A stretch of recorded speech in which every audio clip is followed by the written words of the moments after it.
Depuis l'autre bout de notre système solaire, une comète se dirige vers la Terre à toute allure. Elle traverse l'atmosphère et plonge dans l'océan Pacifique près de San Francisco. En s'écrasant, elle crée une explosion plus puissante que toutes les bombes thermonucléaires. Toutes les personnes qui se trouveraient dehors s'évaporeraient d'un coup. Elle provoque un tsunami gigantesque qui détruit toute la côte ouest. La plupart des villes situées le long de la côte seraient rayées de la carte. Durant des milliards d'années, des comètes se sont écrasées sur la Terre et ont fait d'innombrables dégâts. Cela pourrait se produire de nouveau. Si ça arrivait, je ne suis pas sûr qu'on pourrait faire grand-chose.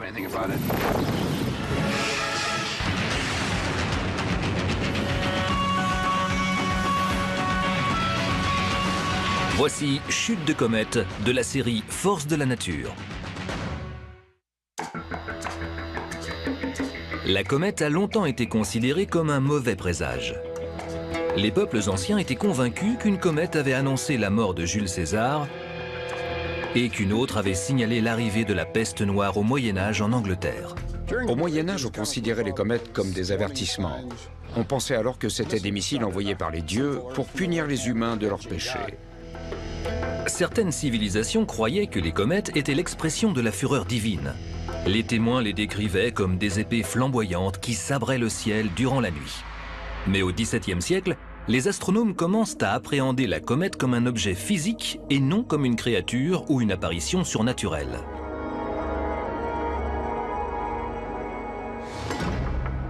L'astronome anglais Edmund Halley utilise les découvertes d'Isaac Newton pour calculer les orbites de 24 comètes. Halley, aidé par son confrère Newton, a été le premier à découvrir que les comètes étaient en réalité des objets célestes. Il a découvert qu'elles se trouvaient en orbite autour du Soleil, mais que leur orbite à elles était très large. Ainsi, elles pouvaient traverser l'orbite terrestre d'un côté, puis de l'autre. Halley affirme avec audace que les 3 comètes qui se sont écrasées sur la Terre en 1531, 1607 et 1682 sont en fait des fragments d'une seule et même comète. Selon lui, elles rendaient visite à la Terre à intervalles réguliers. Il prédit que la comète reviendra tous les 76 ans, et il a raison. La comète de Halley est effectivement revenue en 1758 et tous les 76 ans après cette année-là. Avec la découverte d'Halley, la comète passe du statut de présage mystique à menace physique et réelle. Il y eut une sorte de transfert de la peur. On pensait d'abord que les comètes étaient le signe d'une catastrophe future. Puis on a su que c'était un objet qui pouvait réellement frapper la Terre. Donc dans les esprits, on est passé de signaux d'avertissement à missiles plus vrais que nature. On pense qu'il y a 4800 ans, l'un de ces missiles a complètement modifié notre planète. Et les experts s'accordent pour dire qu'un autre de ces dangereux missiles pourrait très bien s'écraser de nouveau sur la Terre sans prévenir. Depuis la naissance de la Terre, il y a 4,6 milliards d'années, des milliers de comètes et d'astéroïdes se sont écrasés sur notre planète. Les scientifiques pensent que ces impacts ont entraîné au moins 2 extinctions massives sur les 5 qui ont eu lieu en tout. Lors de la dernière extinction, il y a 65 millions d'années, plus de 75% des organismes vivants sur Terre auraient été tués, y compris les dinosaures.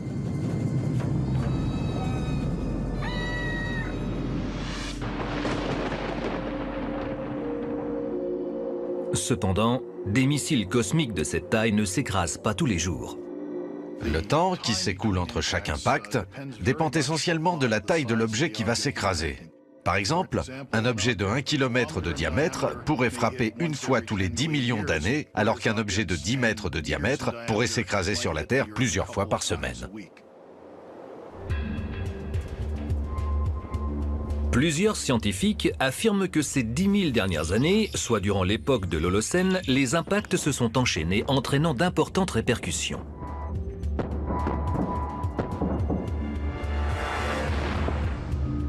Il y a plusieurs lieux sur la Terre qui abritent des cavités qui sont peut-être en réalité des cratères. Celles-ci vont être examinées et si elles se révélaient être des impacts, alors cela voudrait dire que des comètes ont frappé la Terre plusieurs fois. Cela signifierait aussi que le prochain impact dévastateur serait pour bientôt. Si nous arrivons à prouver qu'un grand nombre de comètes se sont écrasées durant l'Holocène, cela impliquerait que tous les 1000 à 3000 ans, il pourrait y avoir un impact, et que d'ici 1000 ans environ, une comète d'une taille importante s'écrasera sur la Terre. Mais à ce jour, seulement 170 cratères ont été trouvés dans le monde et seulement 2 d'entre eux ont été causés par des comètes de taille conséquente depuis 2,6 millions d'années.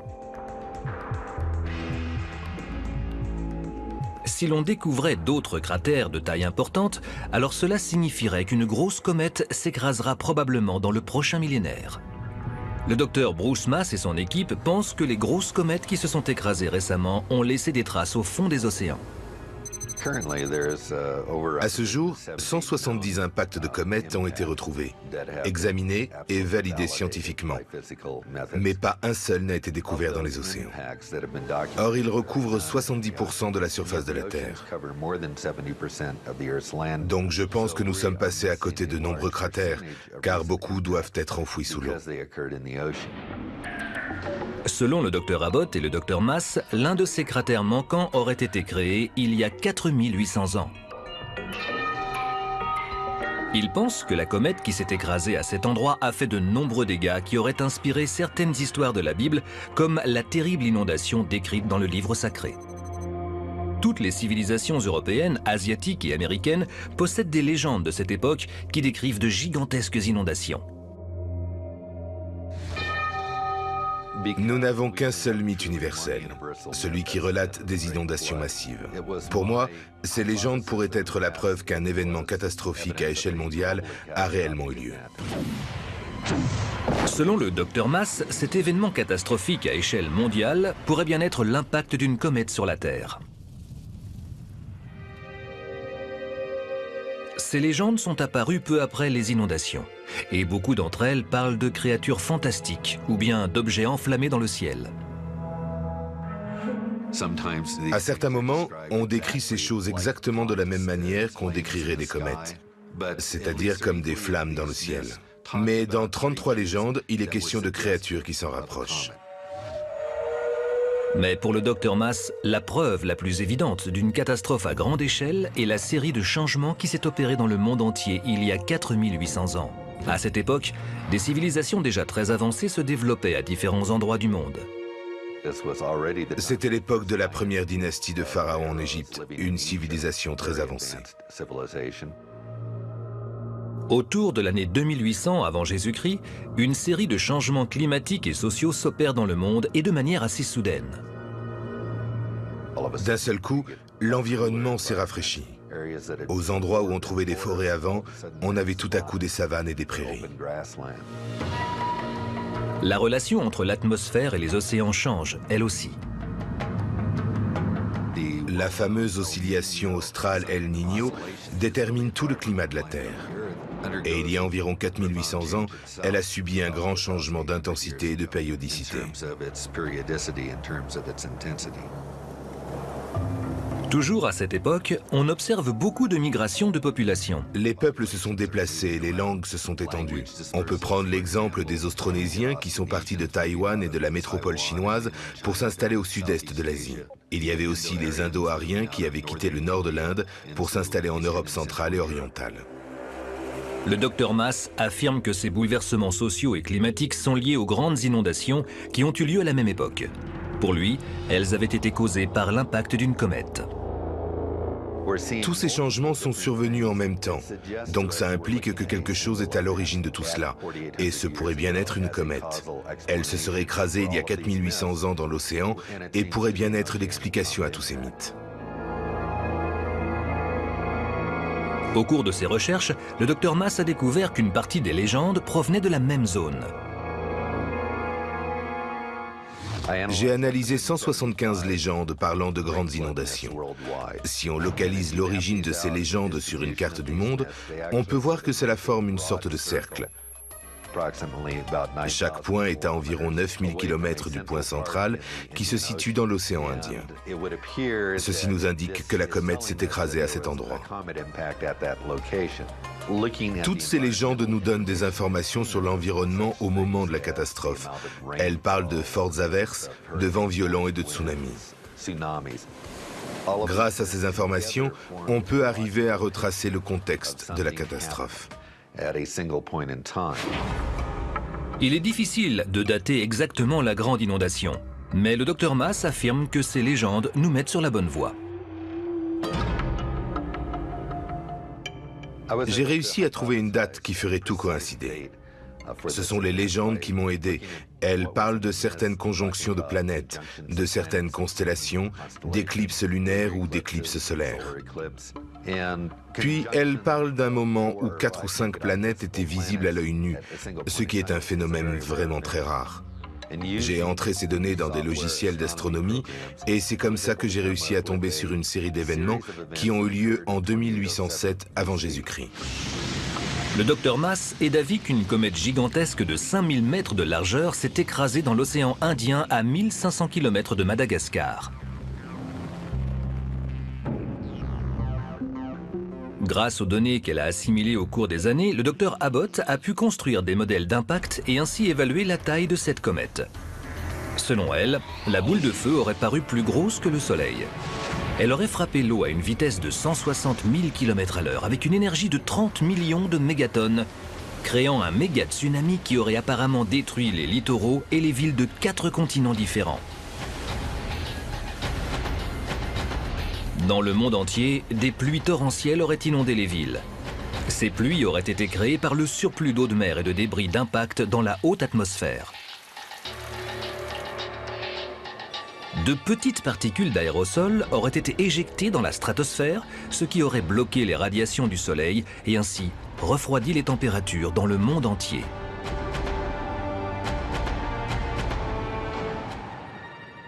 Si l'on se base sur les légendes et sur les données archéologiques, on peut dire qu'environ 50% de la population mondiale est décédée au moment des événements, que ce soit directement à cause de l'impact ou indirectement par les conséquences qui ont suivi l'impact, comme par exemple la famine.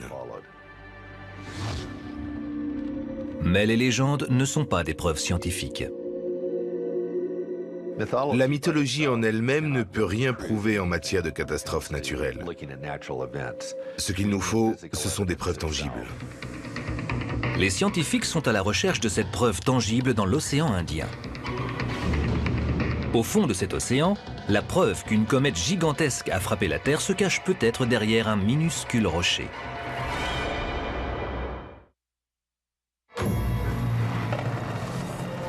Certains scientifiques affirment qu'une gigantesque comète pourrait un jour s'écraser sur la Terre et créer des dégâts considérables.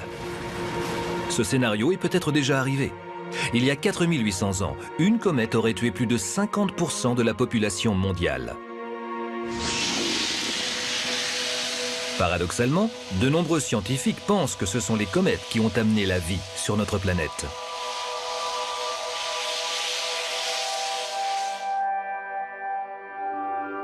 Lorsqu'elle s'est formée, la Terre était très chaude et très sèche. Donc, les scientifiques se sont pendant longtemps demandé d'où est venue notre eau.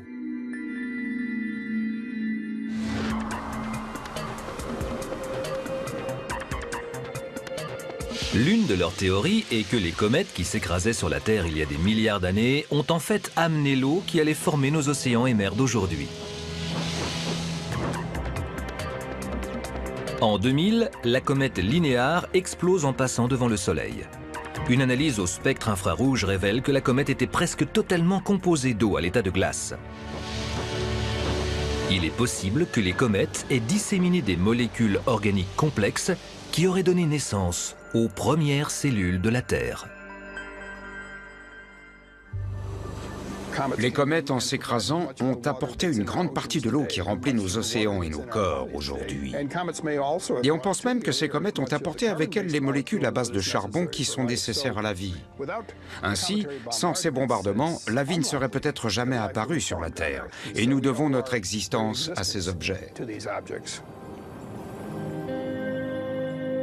Depuis leur formation il y a 4,6 milliards d'années, les comètes et les astéroïdes se sont écrasés sur la Terre et sur la Lune de nombreuses fois. Alors que la Lune porte des traces visibles de ce passé violent, il est plus difficile de distinguer les cratères sur la Terre. Au fil des années, la Terre a vu s'écraser plus de comètes que la Lune. Mais on aperçoit beaucoup moins de cratères sur notre planète parce que la surface de la Terre est bien plus grande que celle de la Lune. De plus, sur Terre, nous avons des phénomènes que la Lune n'a pas, comme l'érosion ou les plaques tectoniques. Et cela a effacé les impacts. Même sur la terre ferme, il est difficile d'identifier les cratères. Les cratères sont très rares sur notre relief. Seuls 170 cratères authentiques ont été découverts sur Terre. Parmi ces 170 impacts, aucun n'a été localisé dans les océans, alors que ceux-ci couvrent 70% de la surface de notre planète. Alors peut-être y a-t-il des impacts qui attendent d'être trouvés au fond des océans. Mais comment trouver des preuves d'un cratère géant au fond de l'eau? Les scientifiques mènent leurs recherches sur plusieurs fronts. Ils analysent des images satellites du monde entier afin d'identifier un cratère et tentent de localiser des résidus déposés sur les côtes après le passage de méga-tsunamis. Ils étudient des modèles sur ordinateur pour connaître les effets d'un impact de comète dans l'océan. Ils utilisent des télescopes et des sondes spatiales pour étudier la composition des comètes et leur cycle de vie. Enfin, ils analysent des dépôts trouvés sur les côtes et dans la mer à l'aide de microscopes électroniques. Le docteur Abbott a dirigé ses recherches vers l'océan Indien et espère trouver la preuve qu'une comète géante s'est écrasée là-bas. L'une des raisons pour lesquelles j'ai concentré mes efforts sur l'océan Indien, c'est parce que Bruce Mass avait déjà fait des démarches sur ce lieu. Il a étudié toutes sortes d'histoires et a déterminé que le centre de la catastrophe se trouvait dans cet océan. On découvre la première preuve tangible de ce cratère, non pas dans l'océan comme on s'y attendait, mais sur les plages de l'Australie et de Madagascar. Ce sont d'énormes résidus appelés chevrons. Certains d'entre eux font la taille du quartier de Manhattan. Lorsqu'une vague vient s'écraser sur le sable, elle laisse une sorte de tracé en forme de chevron, comme si on avait plusieurs V à la suite. Si on suit ce tracé, on se rend compte qu'il nous emmène à la source. Cette source pourrait être l'impact que les scientifiques recherchent dans l'océan Indien. Lorsqu'un objet immense vient percuter le fond de l'océan à toute vitesse, il se forme un cratère au fond. Mais en plus, l'objet a laissé un sillon dans l'eau. Lorsque l'eau le remplit, celle-ci est confrontée à des vagues qui viennent en sens inverse, et cela crée des vagues immenses qui oscillent d'avant en arrière. Un tel missile aurait créé des vagues immenses appelées méga-tsunamis. Si l'objet mesurait 5000 mètres de diamètre, ce qui est plutôt gros, alors il pourrait produire une vague de 5000 mètres de haut. Au moment où les vagues auraient atteint Madagascar, elles auraient été encore immenses et auraient laissé se tracer en chevron en déposant des débris de comètes sur le sable. Dans les chevrons de Madagascar, nous avons trouvé plusieurs éléments qui proviennent certainement d'un impact dans l'océan. Comme ces microfossiles d'eau froide appelés foraminifères. Voici une photo d'un de ces foraminifères qui vivent dans les profondeurs. Le magnésium est en bleu sur la photo et on peut voir qu'une grande partie de ce magnésium est localisée sur les bords. Et nous pensons que ce magnésium est apparu au moment de l'ébullition de l'eau après l'impact.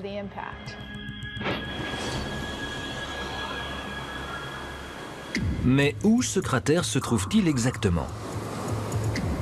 Des images satellites pourraient apporter la réponse à cette question. La surface de l'eau suit le même schéma que le fond de l'océan. Ce qui signifie que les monts sous-marins et les dépressions affectent la force de gravité de la Terre et se répercutent sur la surface de l'eau. À partir de ce principe, on peut trouver des trous au fond de l'océan en étudiant la surface de l'eau grâce à des satellites. J'ai étudié et suivi le tracé en chevron pour trouver d'éventuels cratères. Ce tracé nous emmène très près d'un endroit où on a trouvé un fossé au fond de l'eau. Et un fossé bien rond. Ce fossé se trouve à 1500 km de Madagascar et mesure 30 km de large. Il est situé à 4000 mètres de la surface de l'eau et est connu sous le nom de cratère de Burckle. Mais un orifice rond au fond de l'océan n'est pas forcément un impact de comète. Le docteur Jay Meloche est un scientifique en planétologie à l'Université d'Arizona. Il ne participe pas au projet du docteur Abbott. Cependant, il explique que la preuve géologique qu'une comète s'est réellement écrasée se trouve sur les lieux de l'impact. Lorsqu'une comète frappe la Terre à, disons, 50 km par seconde, elle entraîne d'énormes pressions. En rencontrant des rochers, elle va les modifier d'une façon très singulière et qui ne ressemble à aucun phénomène naturel que nous connaissons. Si on arrivait à trouver ces minéraux modifiés sur le lieu de l'impact, alors on pourrait être sûr qu'il s'agit bel et bien d'une comète. Les bateaux sillonnent les océans du monde et recueillent en même temps des échantillons de fonds marins. Chaque point rouge présent sur cette carte représente un endroit où l'on a récupéré des échantillons de fonds marins qui ont été extraits du fond de la mer. Des milliers de ces échantillons sont conservés à l'observatoire Lemon Doherty à New York, où le docteur Abbott les étudie actuellement. Cet échantillon-ci provient du sud-ouest de l'océan Indien, des alentours du cratère de Burckle. On peut voir qu'il est de couleur assez sombre. C'est parce qu'il a été recueilli en eau très profonde, à 4800 mètres de profondeur. Je pense que ça suffira comme ça. D'accord. Le docteur Abbott analyse l'échantillon au microscope électronique. Elle est aidée du directeur de microscopie de l'université Drexel, Dee Breger. Lorsque les comètes ou les astéroïdes atteignent le fond de l'océan, ils font fondre les roches qu'ils percutent ou ils fondent eux-mêmes. Les débris se condensent en des bouts de métal inframicroscopiques et vont se coller à des grains de sédiments, à des microfossiles, à tout ce qui se trouve autour d'eux qui est de taille microscopique. Dans cet échantillon, nous avons retrouvé des particules de roches écrasées. On aurait dit qu'elles avaient été frappées par un marteau. Sur ces particules, il y avait de minuscules morceaux de métal riche en nickel. Et le nickel n'est pas un élément que l'on trouve beaucoup sur Terre. Donc, nous en avons déduit que ces petites parties provenaient de l'objet qui a fondu. Je ne vois pas de particules pour le moment. Le docteur Abbott doit trouver d'autres éléments pour prouver que le cratère de Burckle a été formé par une comète. En étudiant ce sédiment, nous espérons en apprendre plus sur l'objet qui a formé le cratère de Burckle. Nous ne pouvons pas nous prononcer sur l'objet qui a créé l'impact, car nous n'avons pas encore assez d'informations. Nous n'avons peut-être pas assez d'informations sur les comètes, mais nous savons qu'elles existent et se déplacent dans notre système solaire. Elles sont des milliards à attendre de passer près du Soleil pour pouvoir utiliser sa force gravitationnelle et se lancer vers la Terre à pleine vitesse. Cela provoquerait une collision destructrice avec notre planète.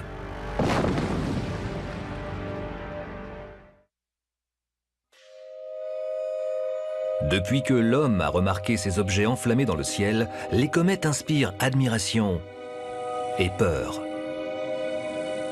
Cela fait des milliers d'années que l'on observe les comètes. Et quand elles passent, on ne peut pas s'empêcher de dire « Oh, il y a quelque chose d'inhabituel qui est en train de se passer ».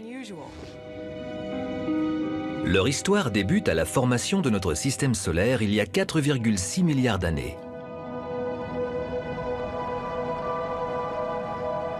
Notre système solaire a émergé d'un nuage de gaz et de poussière en orbite autour du Soleil. C'est à partir de ce nuage que les planètes les plus chaudes et les plus proches du Soleil se sont formées. Mercure, Vénus, la Terre et Mars. Un processus qui a laissé derrière lui un nuage de roches qui se sont regroupées en orbite juste derrière Mars dans ce que l'on appelle la ceinture d'astéroïdes. La formation des planètes les plus froides et éloignées du Soleil, Jupiter, Saturne, Uranus et Neptune, a laissé derrière elles des objets de glace que l'on appelle les comètes. Il y a trois parties dans une comète active. La queue, composée soit de gaz, soit de poussière, qui mesure généralement des millions de kilomètres de longueur. Il y a l'atmosphère, qui peut faire des centaines de milliers de kilomètres de diamètre. Et enfin le noyau, qui ne mesure que quelques kilomètres de diamètre et est le cœur de la comète. Il est composé de glace et de poussière sous la forme solide. Des milliards d'années plus tard, plusieurs milliers d'objets sont suspendus dans ce que les astronomes appellent la zone proche de la Terre. Proche, c'est-à-dire dans un rayon de 200 millions de kilomètres. Et en effet, c'est proche à l'échelle astronomique. Il y a deux types d'objets proches de la Terre qui sont intéressants aux yeux des astronomes. On les appelle des géocroiseurs. Il y a les astéroïdes, bien plus nombreux que les comètes, que l'on peut débusquer 20 ou 30 ans avant un impact menaçant. Et il y a les comètes qui sont un peu plus difficiles à repérer. Contrairement aux astéroïdes qui sont assez prévisibles, les comètes peuvent parfois nous apparaître au dernier moment. Si une comète dangereuse se dirigeait vers la Terre aujourd'hui, on n'aurait que quelques mois pour essayer de l'arrêter. Il est peu probable que l'on ait à affronter une comète dans un futur proche. Cependant, ces missiles sont une réelle menace pour notre planète. Une menace rendue plus pesante par le fait que nous ne savons pas grand-chose d'elle. Nous savons beaucoup de choses sur les astéroïdes, mais nous n'avons pas autant d'informations sur les comètes et sur leur formation. Même si elles peuvent paraître très mystérieuses, les comètes apparaissent bel et bien de quelque part.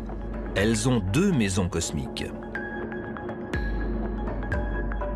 Les comètes dites à courte période, comme la comète de Halley, proviennent d'une zone appelée ceinture de Kuiper qui se situe derrière l'orbite de Pluton. Il nous est plus facile de pister les comètes de la ceinture de Kuiper car nous savons où elles sont. Elles viennent, repartent et reviennent et c'est ainsi que nous arrivons à les différencier, à les reconnaître. Mais il y a toute une série de comètes qui viennent d'un lieu encore plus reculé et qui pourraient représenter un danger beaucoup plus grand. La seconde source de comètes est le nuage de Oort, qui s'étend jusqu'au bout de notre système solaire. Les comètes à l'intérieur de ce nuage forment un cercle. Il y a des milliards de comètes à longue période dans le nuage de Oort. Le nuage d'Oort envoie des comètes au hasard. Elles peuvent venir de toutes les directions possibles. On ne sait jamais par où elles arriveront et quand elles arriveront sur notre planète. La plupart de ces comètes sortent du nuage et on ne les revoit plus jamais. Grâce à leur taille et à leur vitesse, elles pourraient s'écraser avec une énergie de plusieurs mégatonnes sur la Terre, ce qui serait assez puissant pour engendrer une extinction massive. Pour mieux comprendre la comète et son cycle de vie, on peut s'imaginer accompagner l'une d'elles à travers l'espace. En premier lieu, elle se développe dans le nuage de Oort. À cette distance, on est si loin du Soleil que la comète est faite de glace très solide. C'est une boule de poussière et de glace toute noire. Elle voit une étoile qui passe tout près et s'en sert pour se déplacer et sortir du nuage. Lorsqu'elles commencent à se déplacer, les comètes vont moins vite que la plupart des avions. La comète débute son voyage d'1 million d'années et la plupart de ce voyage se déroulera dans le noir le plus complet et dans la froideur de l'espace. Près de Jupiter, la comète commence à ressentir la chaleur et elle se réveille. L'attraction gravitationnelle du Soleil et des planètes la fait se transformer d'un coup en missile très rapide, accélérant jusqu'à 110 000 km/h. À ce moment-là, l'eau qui formait la glace dans la comète commence à s'évaporer. Les particules de poussière présentes dans la vapeur d'eau se mettent à refléter le Soleil. Et c'est à partir de là que la comète prend la forme que nous lui connaissons. Ce processus n'aide pas les scientifiques dans leur étude de la composition des comètes. Il est très difficile d'étudier une comète, car on ne peut l'observer que lorsqu'elle se trouve dans le système solaire interne. Et lorsqu'elle l'atteint enfin, alors le noyau de la comète envoie des gaz et de la poussière tout autour, ce qui fait qu'on ne le voit plus.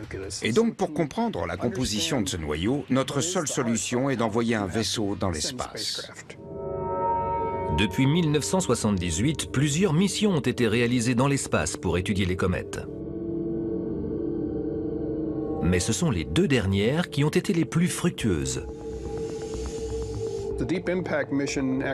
La sonde Deep Impact a réussi à aller jusqu'à la comète Tempel 1 en juillet 2005. Et la sonde Stardust est passée tout près de la comète Wild 2 et a réussi à nous ramener un peu de poussière de cette comète. Donc ces deux missions nous ont vraiment permis d'en apprendre plus sur leur noyau.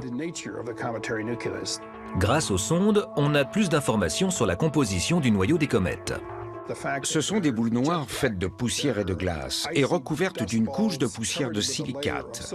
Les noyaux font quelques kilomètres de diamètre et ont la forme d'un muffin. Ils peuvent se briser très facilement. Ce sont des objets très fragiles. Ils nous permettent d'en apprendre plus sur le processus de formation du système solaire. Même si les comètes sont fragiles, elles n'en restent pas moins rapides, larges et imprévisibles. Et cela les rend très dangereuses. Les scientifiques espèrent que la prochaine mission révélera encore plus d'informations sur ces missiles cosmiques très discrets. Une nouvelle sonde européenne appelée Rosetta est déjà en route vers la comète Churyumov-Gerasimenko. En novembre 2014, la sonde est arrivée près de la comète et a atterri sur celle-ci alors qu'elle était en mouvement. C'était la toute première fois qu'une telle chose se produisait. La sonde est allée rejoindre la comète près de l'orbite de Jupiter. Elle s'est posée dessus et l'a accompagnée tout le long du chemin vers le Soleil. Rosetta a pu passer très près du Soleil et on a pu étudier une comète durant plusieurs mois. Mais avant de pouvoir identifier les comètes qui représentent une menace, il nous faut d'abord les trouver.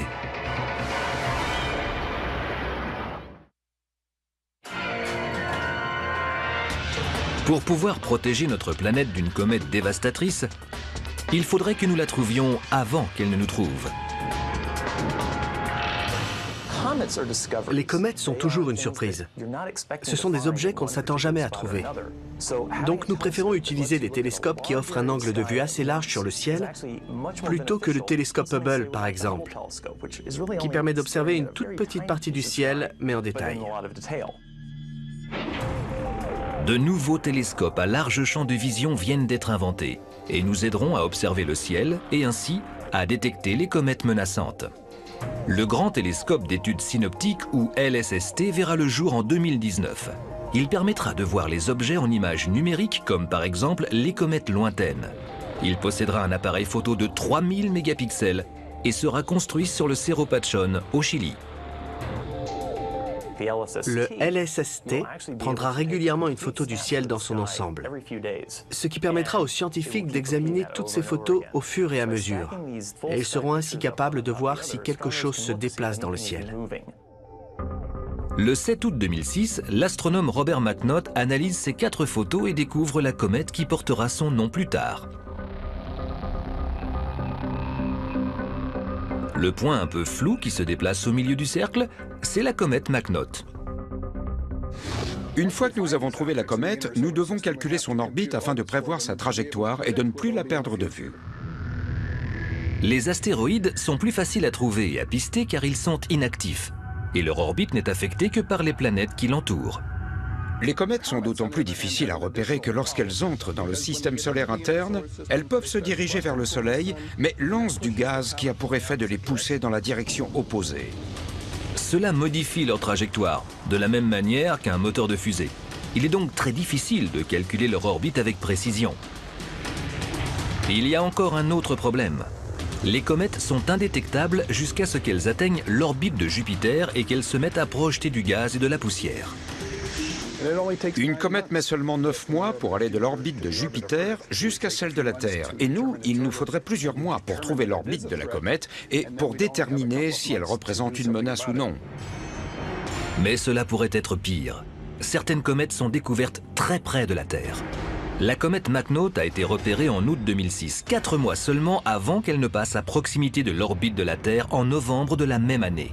Les scientifiques et les ingénieurs travaillent sur des moyens de dévier ou de détruire un astéroïde qui se dirigerait tout droit vers la Terre, le but étant de transformer l'arme nucléaire en simple objet gravitant dans l'espace.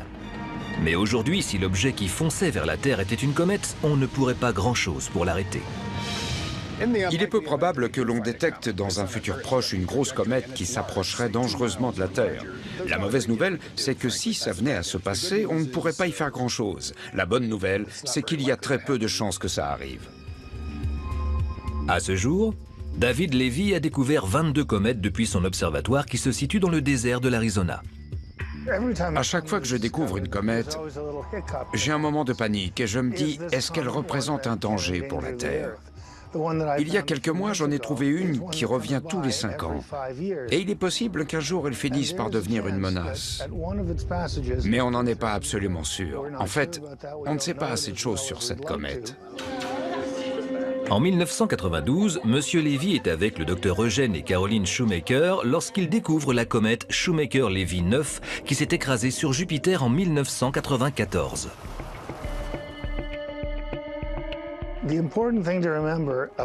Ce qu'il faut retenir des comètes, c'est qu'elles sont comme des chats. Elles ont des queues, tout comme eux, et font aussi ce qu'elles veulent. On peut dire que la chasse à la comète est plus un art qu'une science.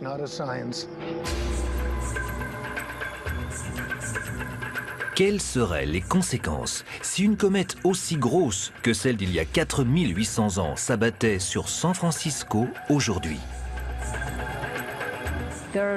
Les effets seraient dramatiques. Cela ne fait aucun doute. L'impact entraînerait un changement climatique qui affecterait tous les organismes vivants de notre planète. Une comète de 5000 mètres de large pourrait tuer des millions de personnes.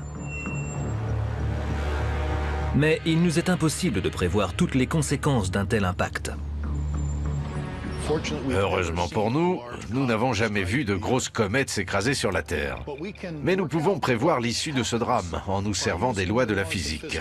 Nous avons la possibilité d'entrer des données sur l'ordinateur et de prévoir, grâce aux résultats, les événements qui vont se passer. On sait par exemple que si une comète de 1500 mètres s'écrase sur la Terre, alors elle créera un cratère d'environ 32 km. Des institutions renommées, telles que le Laboratoire national de Los Alamos, tentent d'avancer dans la recherche. Aujourd'hui, nous avons accès à des codes informatiques en 3 dimensions, ce qui nous aide à améliorer notre détection et à en apprendre plus sur les différents objets qui peuvent s'écraser sur la Terre. En ce moment, on cherche à savoir ce qui se passerait si une comète s'abattait sur San Francisco. Grâce aux données assimilées par le Dr Abbott et à un logiciel de simulation d'impact, nous pouvons observer ce qu'il se passerait si une comète de 5000 mètres de largeur venait à s'écraser sur la Terre. Si l'on détectait cet intrus au dernier moment et qu'on ne trouvait pas de moyen d'arrêter sa course, alors des millions de personnes dans le monde entier seraient les victimes d'un terrible désastre. Une comète gigantesque pourrait-elle de nouveau frapper la Terre? Un jour, ce scénario de science-fiction pourrait devenir un cauchemar plus que réel. Les données recueillies par le Dr Dallas Abbott, ainsi qu'un simulateur d'impact de l'Université d'Arizona, nous ont permis de retracer le chemin d'une comète jusqu'à ce qu'elle heurte la Terre. Celle-ci a commencé son voyage il y a des millions d'années, de l'autre côté de notre système solaire. Elle se situe maintenant près de Jupiter. Elle a fait son voyage en toute discrétion, mais se réveille tout à coup lorsqu'elle sent la chaleur du Soleil. Son noyau gelé se met alors à lancer de la poussière et des gaz.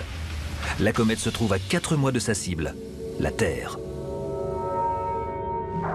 Il est 2 heures du matin dans les observatoires du Mauna Kea à Hawaï. Les astronomes détectent un petit point et l'identifient comme une comète potentielle. L'image est sombre, tout comme celle qui a permis de détecter la comète de McNaught en 2006. D'autres astronomes dans le monde affirment qu'ils l'ont aperçue aussi. C'est une nouvelle comète et elle approche de Mars à vive allure. Au centre des planètes mineures à Cambridge, dans le Massachusetts, on commence à calculer son orbite. Il faudra plusieurs mois aux scientifiques pour déterminer si la comète se dirige vers la Terre ou non. Près de l'orbite de Mars, elle devient éblouissante. Sa queue grandit au fur et à mesure que la comète se rapproche de la Terre. Elle se déplace à une vitesse de 80 000 km/h. La confirmation ne se fait pas attendre. L'objet est une comète à longue période. Elle se dirige vers la Terre et s'écrasera dans 30 jours. Des messages d'alerte sont envoyés dans le monde entier, mais il reste très peu de temps avant l'impact. Les gouvernements ainsi que les organisations militaires et spatiales hésitent sur la marche à suivre. Au niveau technologique, il est bien plus difficile de faire face à une comète qu'à un astéroïde. Si on fait exploser la comète, elle s'éparpillera en milliers de fragments, ce qui aggravera le problème. Impossible aussi de faire dévier sa trajectoire avec un vaisseau spatial, car on n'aurait pas le temps de préparer une mission de cette ampleur. À présent, la comète est à environ 3 millions de kilomètres de la Terre et elle se déplace à 160 000 km/h. Les scientifiques déterminent que l'impact aura lieu près de San Francisco, dans une zone marine. La comète est sur le point de se heurter à notre bouclier le plus efficace, l'atmosphère. Cependant, cette fois-ci, il ne nous sera d'aucune aide. Une comète de plusieurs kilomètres de diamètre pourrait sans problème percer l'atmosphère, même si cette comète est fragile et poreuse. Les ponts et les autoroutes sont bouchés. Tout le monde est paniqué et cherche à s'enfuir, mais il est déjà trop tard. La comète de 5000 mètres de diamètre plonge dans l'océan Pacifique à 160 km de San Francisco avec une énergie de 30 millions de mégatonnes.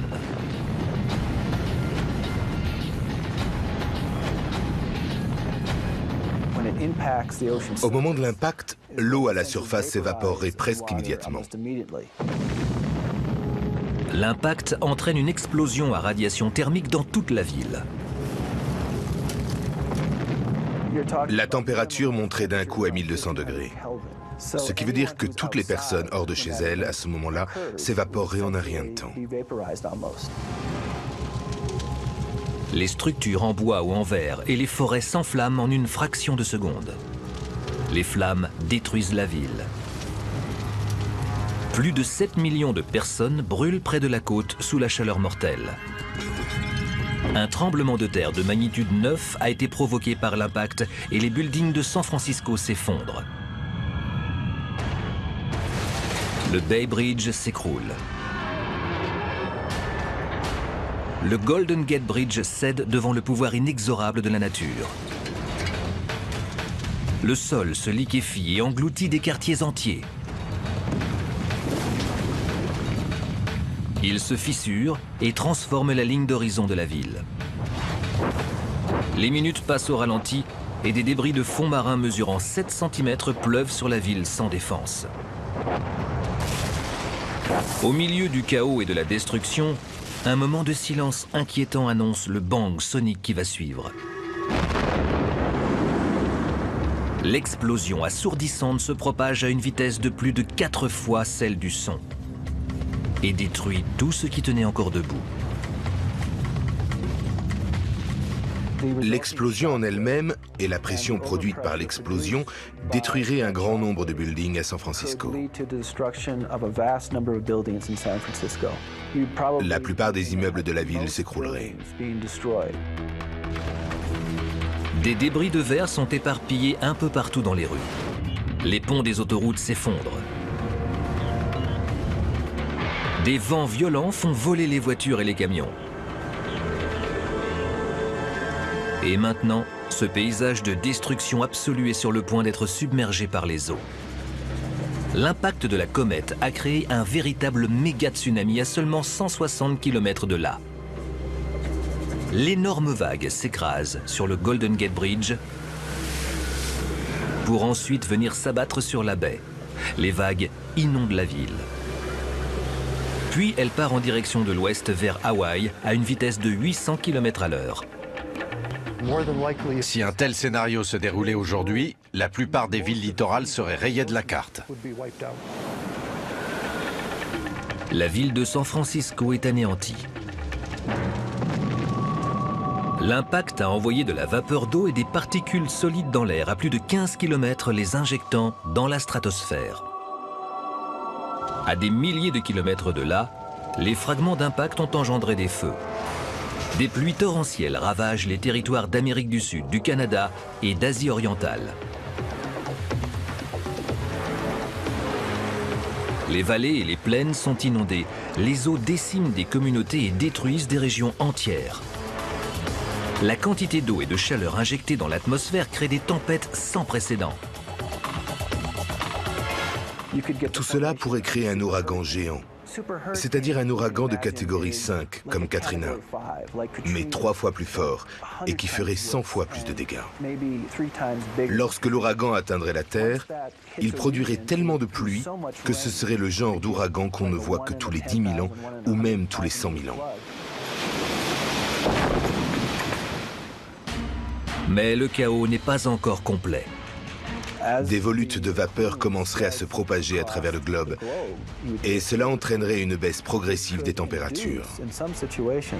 Donc la Terre finirait par entrer dans une mini-ère glaciaire, ce qui poserait de sérieux problèmes climatiques sur du long terme. Il faudrait à la Terre des dizaines, voire des centaines d'années pour se remettre des conséquences désastreuses de l'impact. Les êtres humains survivraient certainement à cette catastrophe planétaire, tout comme nous avons survécu à celle qui s'est produite il y a 4800 ans. Mais le monde serait changé, à jamais. Poussière en orbite autour du Soleil. C'est à partir de ce nuage que les planètes les plus chaudes et les plus proches du Soleil se sont formées. Mercure, Vénus, la Terre et Mars. Un processus qui a laissé derrière lui un nuage de roches qui se sont regroupées en orbite juste derrière Mars, dans ce que l'on appelle la ceinture d'astéroïdes. La formation des planètes les plus froides et éloignées du Soleil, Jupiter, Saturne, Uranus et Neptune, a laissé derrière elles des objets de glace que l'on appelle les comètes. Il y a 3 parties dans une comète active. La queue, composée soit de gaz, soit de poussière, qui mesure généralement des millions de kilomètres de longueur. Il y a l'atmosphère, qui peut faire des centaines de milliers de kilomètres de diamètre. Et enfin le noyau, qui ne mesure que quelques kilomètres de diamètre et est le cœur de la comète. Il est composé de glace et de poussière sous la forme solide. Des milliards d'années plus tard, plusieurs milliers d'objets sont suspendus dans ce que les astronomes appellent la zone proche de la Terre. Proche, c'est-à-dire dans un rayon de 200 millions de kilomètres. Et en effet, c'est proche à l'échelle astronomique. Il y a 2 types d'objets proches de la Terre qui sont intéressants aux yeux des astronomes. On les appelle des géocroiseurs. Il y a les astéroïdes, bien plus nombreux que les comètes, que l'on peut débusquer 20 ou 30 ans avant un impact menaçant. Et il y a les comètes qui sont un peu plus difficiles à repérer. Contrairement aux astéroïdes qui sont assez prévisibles, les comètes peuvent parfois nous apparaître au dernier moment. Si une comète dangereuse se dirigeait vers la Terre aujourd'hui, on n'aurait que quelques mois pour essayer de l'arrêter. Il est peu probable que l'on ait à affronter une comète dans un futur proche. Cependant, ces missiles sont une réelle menace pour notre planète. Une menace rendue plus pesante par le fait que nous ne savons pas grand-chose d'elle. Nous savons beaucoup de choses sur les astéroïdes, mais nous n'avons pas autant d'informations sur les comètes et sur leur formation. Même si elles peuvent paraître très mystérieuses, les comètes apparaissent bel et bien de quelque part. Elles ont 2 maisons cosmiques. Les comètes dites à courte période, comme la comète de Halley, proviennent d'une zone appelée ceinture de Kuiper qui se situe derrière l'orbite de Pluton. Il nous est plus facile de pister les comètes de la ceinture de Kuiper car nous savons où elles sont. Elles viennent, repartent et reviennent et c'est ainsi que nous arrivons à les différencier, à les reconnaître. Mais il y a toute une série de comètes qui viennent d'un lieu encore plus reculé et qui pourraient représenter un danger beaucoup plus grand. La seconde source de comètes est le nuage de Oort, qui s'étend jusqu'au bout de notre système solaire. Les comètes à l'intérieur de ce nuage forment un cercle. Il y a des milliards de comètes à longue période dans le nuage de Oort, suit le même schéma que le fond de l'océan. Ce qui signifie que les monts sous-marins et les dépressions affectent la force de gravité de la Terre et se répercutent sur la surface de l'eau.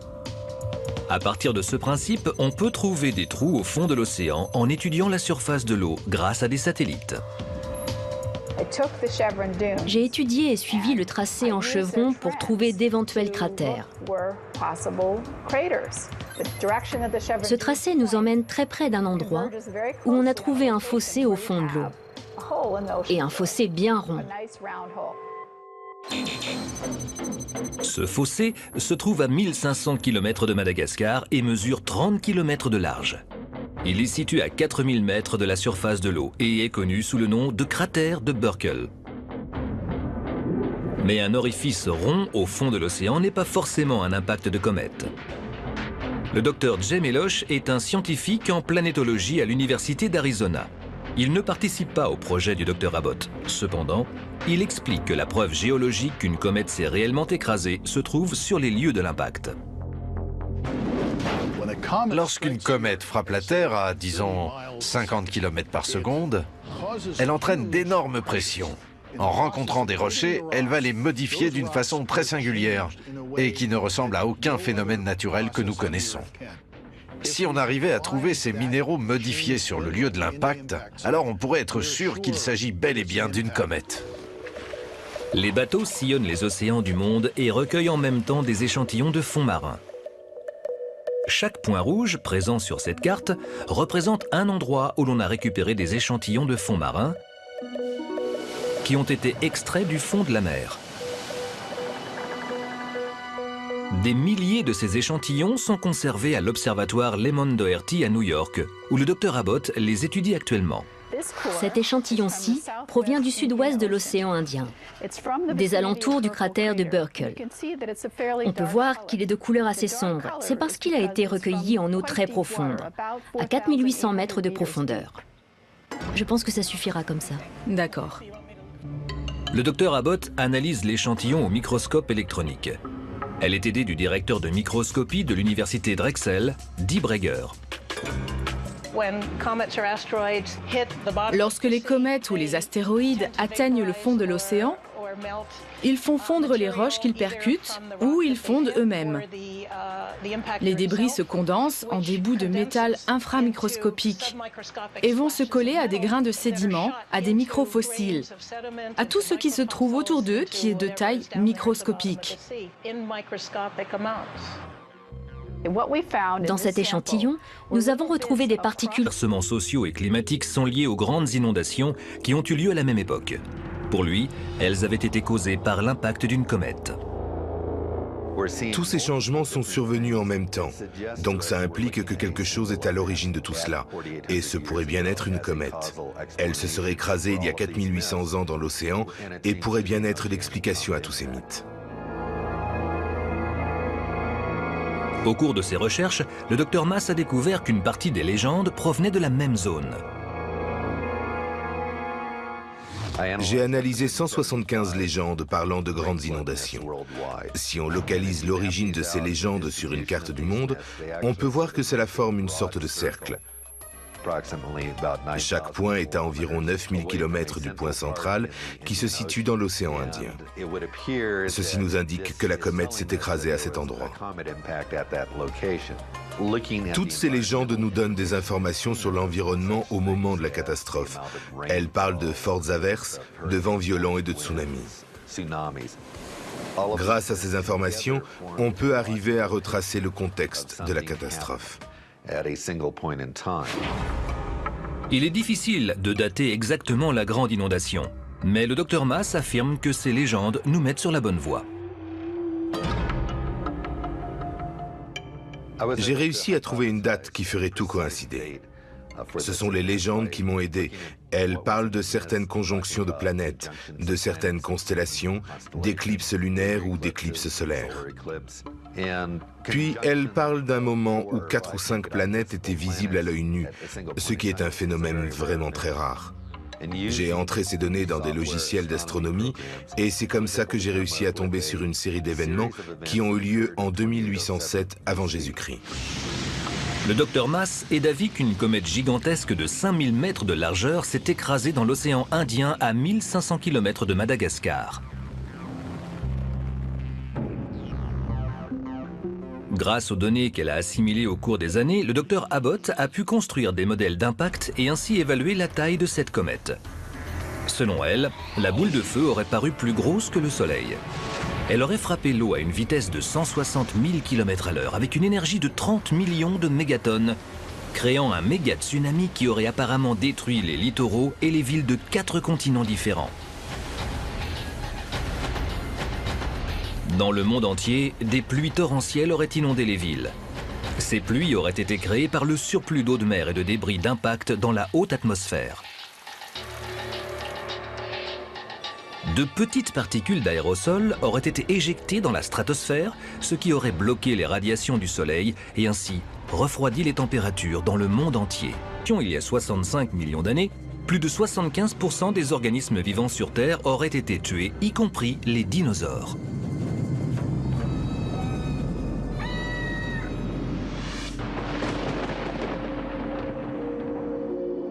Cependant, des missiles cosmiques de cette taille ne s'écrasent pas tous les jours. Le temps qui s'écoule entre chaque impact dépend essentiellement de la taille de l'objet qui va s'écraser. Par exemple, un objet de 1 km de diamètre pourrait frapper une fois tous les 10 millions d'années, alors qu'un objet de 10 mètres de diamètre pourrait s'écraser sur la Terre plusieurs fois par semaine. Plusieurs scientifiques affirment que ces 10 000 dernières années, soit durant l'époque de l'Holocène, les impacts se sont enchaînés, entraînant d'importantes répercussions.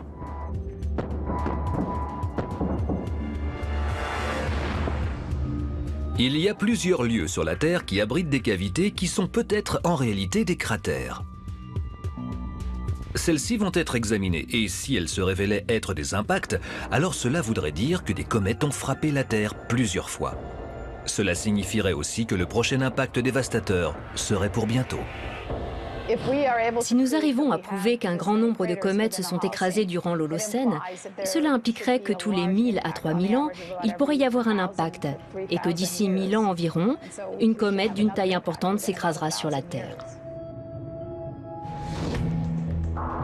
Mais à ce jour, seulement 170 cratères ont été trouvés dans le monde et seulement 2 d'entre eux ont été causés par des comètes de taille conséquente depuis 2,6 millions d'années. Si l'on découvrait d'autres cratères de taille importante, alors cela signifierait qu'une grosse comète s'écrasera probablement dans le prochain millénaire.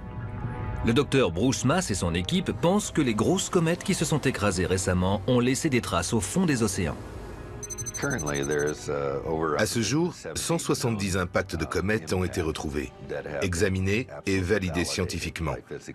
Mais pas un seul n'a été découvert dans les océans. Or, ils recouvrent 70% de la surface de la Terre. Donc je pense que nous sommes passés à côté de nombreux cratères, car beaucoup doivent être enfouis sous l'eau. Selon le Dr Abbott et le Dr Mass, l'un de ces cratères manquants aurait été créé il y a 4800 ans. Ils pensent que la comète qui s'est écrasée à cet endroit a fait de nombreux dégâts qui auraient inspiré certaines histoires de la Bible, comme la terrible inondation décrite dans le livre sacré. Toutes les civilisations européennes, asiatiques et américaines possèdent des légendes de cette époque qui décrivent de gigantesques inondations. Nous n'avons qu'un seul mythe dangereuse. Les scientifiques espèrent que la prochaine mission révélera encore plus d'informations sur ces missiles cosmiques très discrets. Une nouvelle sonde européenne appelée Rosetta est déjà en route vers la comète Churyumov-Gerasimenko. En novembre 2014, la sonde est arrivée près de la comète et a atterri sur celle-ci alors qu'elle était en mouvement. C'était la toute première fois qu'une telle chose se produisait. La sonde est allée rejoindre la comète près de l'orbite de Jupiter. Elle s'est posée dessus et l'a accompagnée tout le long du chemin vers le Soleil. Rosetta a pu passer très près du Soleil et on a pu étudier une comète durant plusieurs mois. Mais avant de pouvoir identifier les comètes qui représentent une menace, il nous faut d'abord les trouver.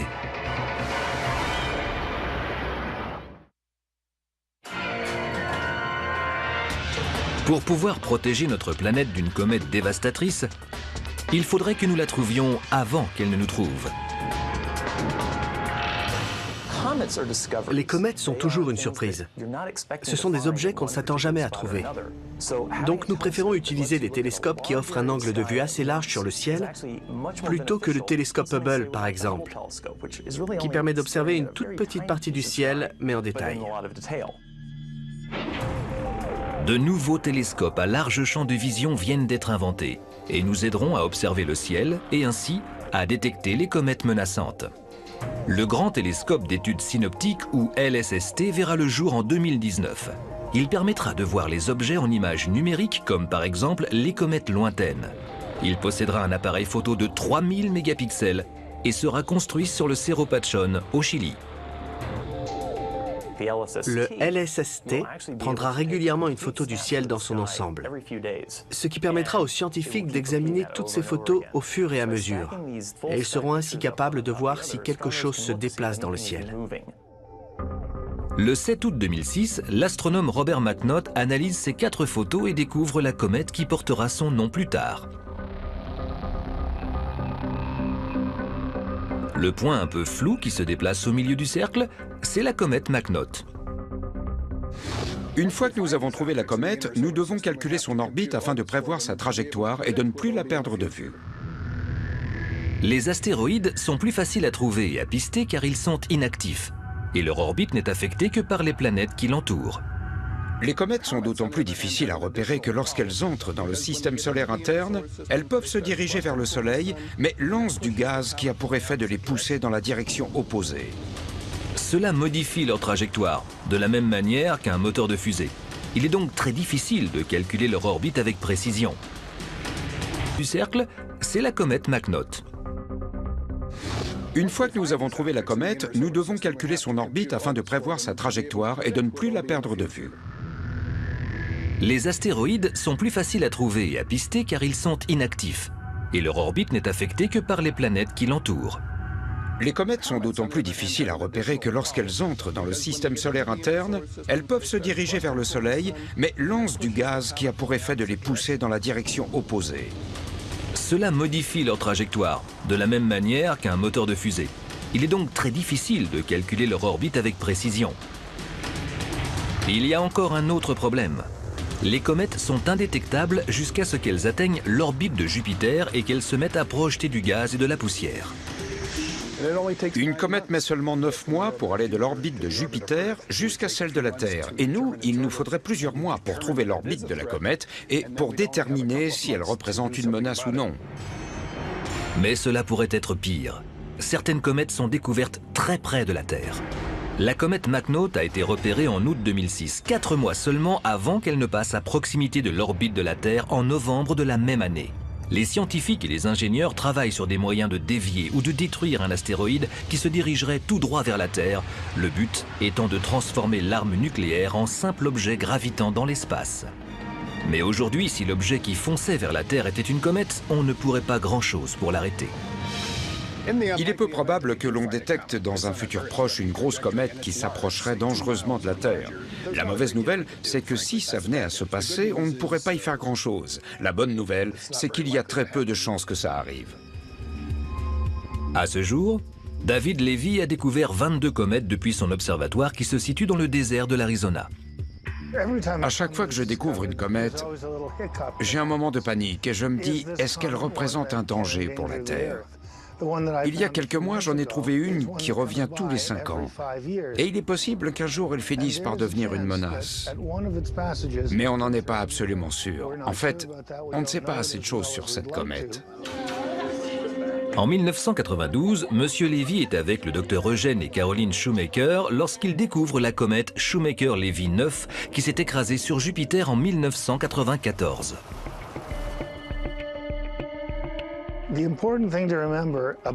Ce qu'il faut retenir des comètes, c'est qu'elles sont comme des chats. Elles ont des queues, tout comme eux, et font aussi ce qu'elles veulent. On peut dire que la chasse à la comète est plus un art qu'une science.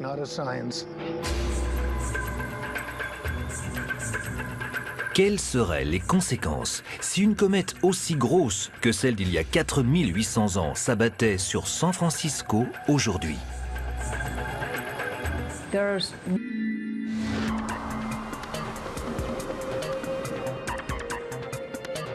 L'une de leurs théories est que les comètes qui s'écrasaient sur la Terre il y a des milliards d'années ont en fait amené l'eau qui allait former nos océans et mers d'aujourd'hui. En 2000, la comète Linear explose en passant devant le Soleil. Une analyse au spectre infrarouge révèle que la comète était presque totalement composée d'eau à l'état de glace. Il est possible que les comètes aient disséminé des molécules organiques complexes qui auraient donné naissance aux premières cellules de la Terre. Les comètes, en s'écrasant, ont apporté une grande partie de l'eau qui remplit nos océans et nos corps aujourd'hui. Et on pense même que ces comètes ont apporté avec elles les molécules à base de charbon qui sont nécessaires à la vie. Ainsi, sans ces bombardements, la vie ne serait peut-être jamais apparue sur la Terre. Et nous devons notre existence à ces objets. Depuis leur formation il y a 4,6 milliards d'années, les comètes et les astéroïdes se sont écrasés sur la Terre et sur la Lune de nombreuses fois. Alors que la Lune porte des traces visibles de ce passé violent, il est plus difficile de distinguer les cratères sur la Terre.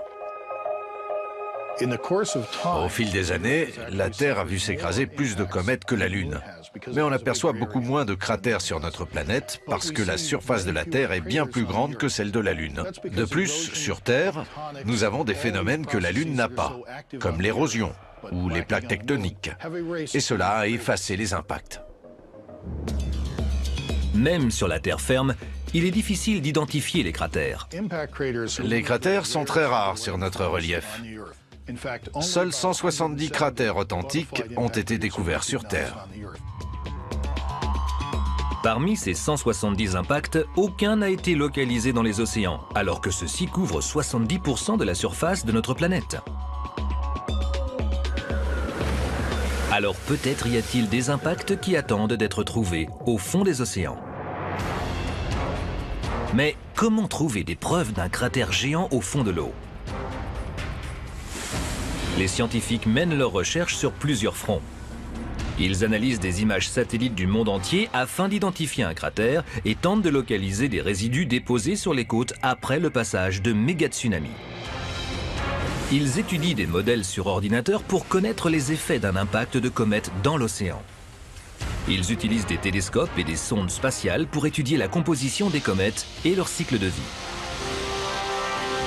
Enfin, ils analysent des dépôts trouvés sur les côtes et dans la mer à l'aide de microscopes électroniques. Le docteur À ce moment-là, l'eau qui formait la glace dans la comète commence à s'évaporer. Les particules de poussière présentes dans la vapeur d'eau se mettent à refléter le soleil. Et c'est à partir de là que la comète prend la forme que nous lui connaissons. Ce processus n'aide pas les scientifiques dans leur étude de la composition des comètes.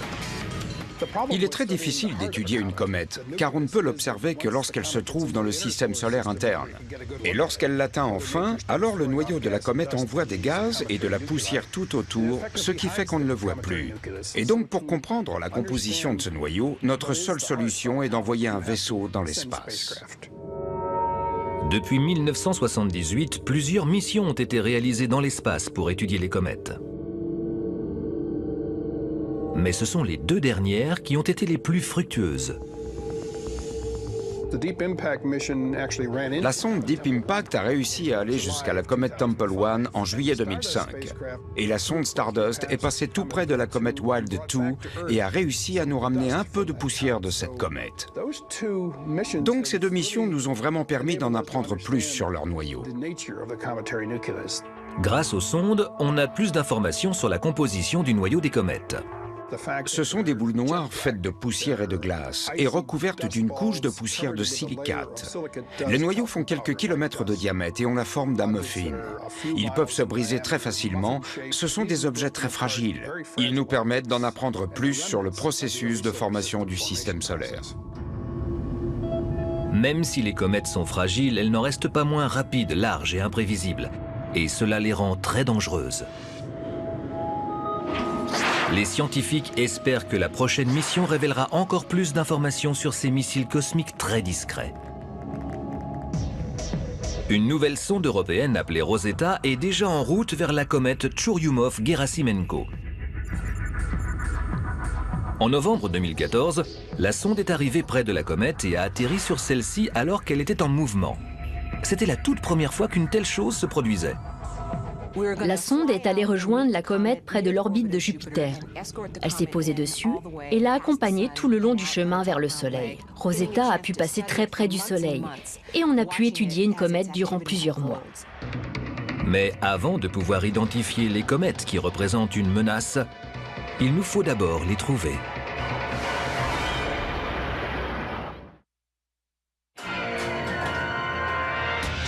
Pour pouvoir protéger notre planète d'une comète dévastatrice, il faudrait que nous la trouvions avant qu'elle ne nous trouve.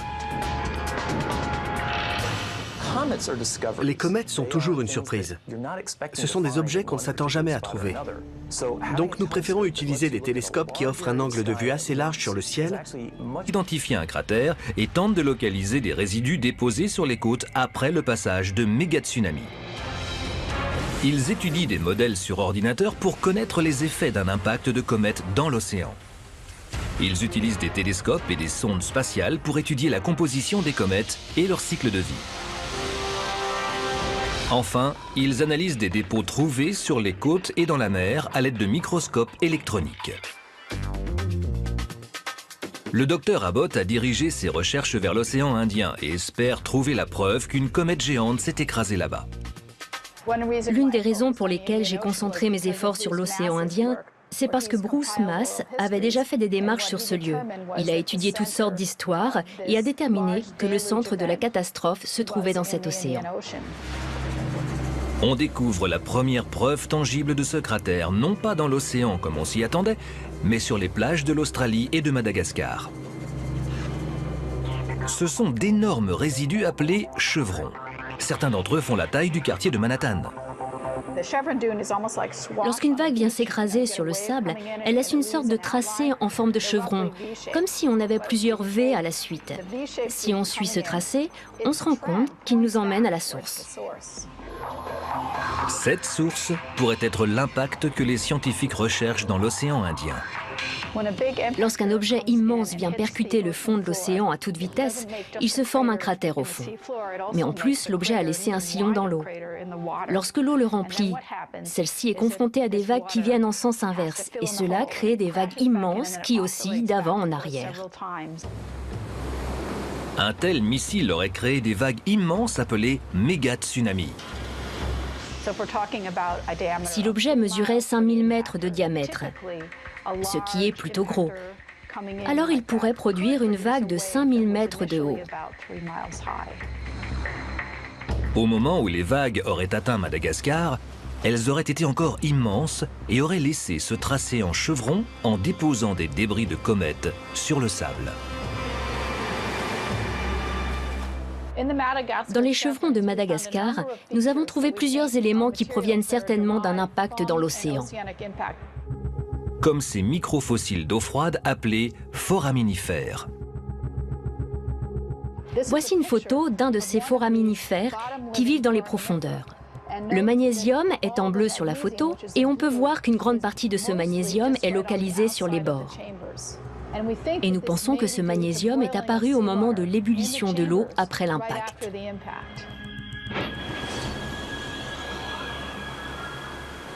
Mais où ce cratère se trouve-t-il exactement?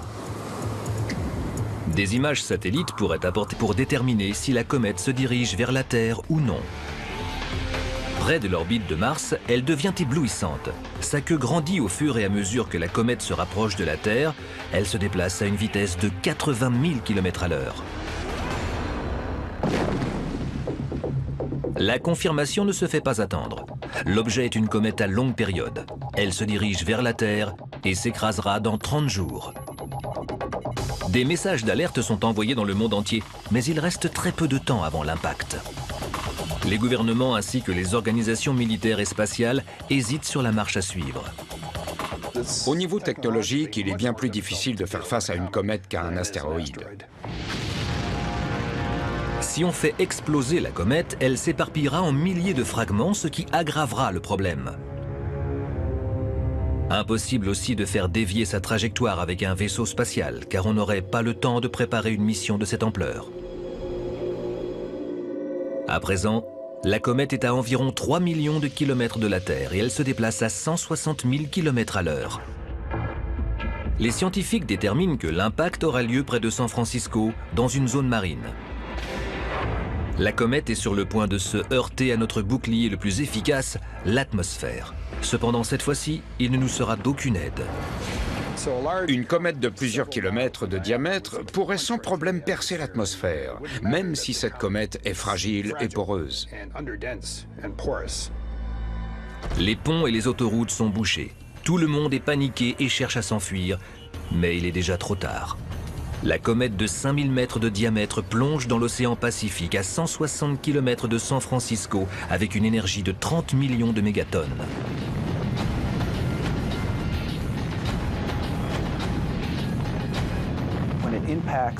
Au moment de l'impact, l'eau à la surface s'évaporerait presque immédiatement. L'impact entraîne une explosion à radiation thermique dans toute la ville. La température monterait d'un coup à 1200 degrés. Ce qui veut dire que toutes les personnes hors de chez elles, à ce moment-là, s'évaporeraient en un rien de temps. Les structures en bois ou en verre et les forêts s'enflamment en une fraction de seconde. Les flammes détruisent la ville. Plus de 7 millions de personnes brûlent près de la côte sous la chaleur mortelle. Un tremblement de terre de magnitude 9 a été provoqué par l'impact et les buildings de San Francisco s'effondrent. Le Bay Bridge s'écroule. Le Golden Gate Bridge cède devant le pouvoir inexorable de la nature. Le sol se liquéfie et engloutit